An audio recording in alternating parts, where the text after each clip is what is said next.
नवी मुंबई व रायगड जिल्ह्यातील ताज्या बातम्या आणि घडामोडींसाठी सबस्क्राईब करा वादळवारा लाईव्ह चॅनल आणि दाबा बेल आयकॉन।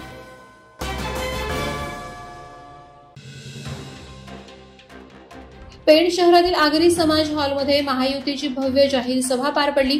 या मेळाव्याला महिलांची लक्षणीय उपस्थिती लाभली। अनंत गीते यांनी 5 वेळा खासदार, 10 वर्ष कॅबिनेट मंत्री असा 30 वर्षांच्या विकास कामाचा लेखाजोखा समोर मांडावा।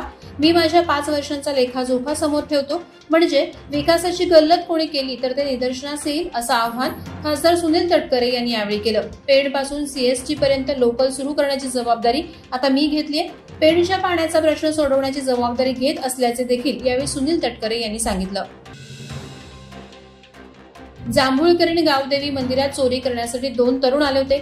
मंदिरातील मौल्यवान साहित्य चोरण्यासाठी त्यांनी प्रथम मंदिराच्या दरवाजाच्या लोखंडी सळ्या तोडून मंदिरात शिरण्याचा प्रयत्न केला, मात्र ते सीसीटीव्ही कॅमेऱ्यात कैद झाले। चोरीच्या प्रयत्नांची तक्रार स्थानिक ग्रामस्थांमार्फत दिघी सागरी पोलीस ठाण्यात दाखल करण्यात आली। पोलिसांनी तपास करताना सीसीटीव्ही फुटेज पाहिले असता गणेश नथुराम चाळके वय 32 वर्ष आणि दिनेश मांजरेकर वय 38 वर्ष या दोघा चोरट्यांना जेरबंद केले। या गुन्ह्याचा अधिक तपास पोलीस करत आहेत।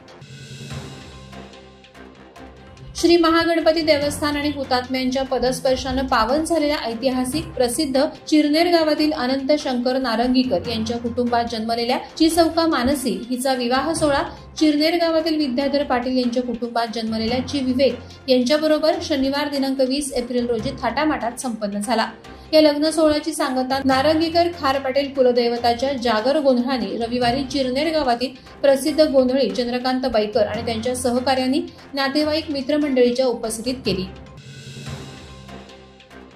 पनवेल शहर पोलिसांनी लोकसभा निवडणुकीच्या पार्श्वभूमीवर ऑल आउट ऑपरेशन राबवून मोठ्या प्रमाणात कारवाई केली आहे। त्यामध्ये प्रामुख्याने रेकॉर्डवरील 24 आरोपी तपासले असता त्यापैकी 19 आरोपी मिळाले, तसंच हिस्ट्री सीटर तपासले असता 4 मिळून आले।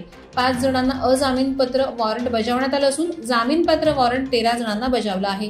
त्याचबरोबर 33 समन्स बजावण्यात आले। कोपटा अंतर्गत 51 जणांवर कारवाई करण्यात आली। नाकेबंदी दरम्यान 85 मोटर वाहनांवर कारवाई करण्यात आली। अंमली पदार्थ बाळगल्याप्रकरणी 2 जण तर सेवन करणाऱ्या 6 जणांवर कारवाई करण्यात आली आहे।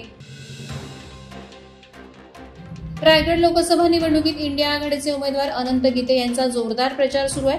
उल्का महाजन यांच्या नेतृत्वात सर्वहारा जन आंदोलन संलग्न भारत जोडो अभियान रायगड मतदार जागृती मेळावा इंदापूर येथे घेण्यात आलं।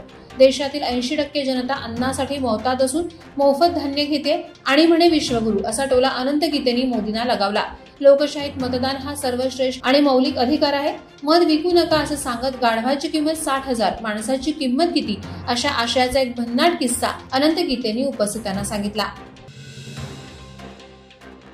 मावळ लोकसभा मतदारसंघाचे महाविकास आघाडीचे उमेदवार संजोग वाघेरे पाटील यांनी हनुमान जयंतीच्या मुहूर्तावर वाजत गाजत आपला उमेदवारी अर्ज भरला। प्रथम कालभैरव मंदिरात दर्शन घेऊन तसंच छत्रपती शिवाजी महाराजांना अभिवादन करून अर्ज दाखल करण्यात आला। सध्याचे खासदार हे जनतेची कामं करण्यात सपशेल अपयशी ठरले।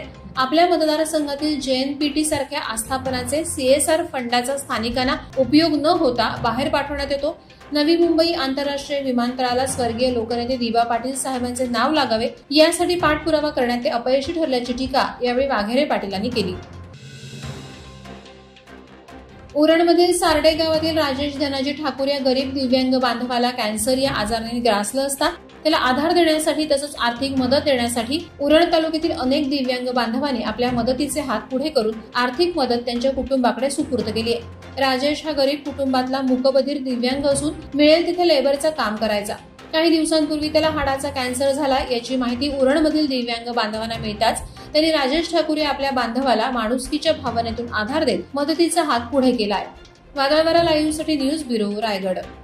नवी मुंबई व रायगड जिल्ह्यातील ताज्या बातम्या आणि घडामोडींसाठी सबस्क्राईब करा वादळवारा लाईव्ह चॅनल आणि दाबा बेल आयकॉन।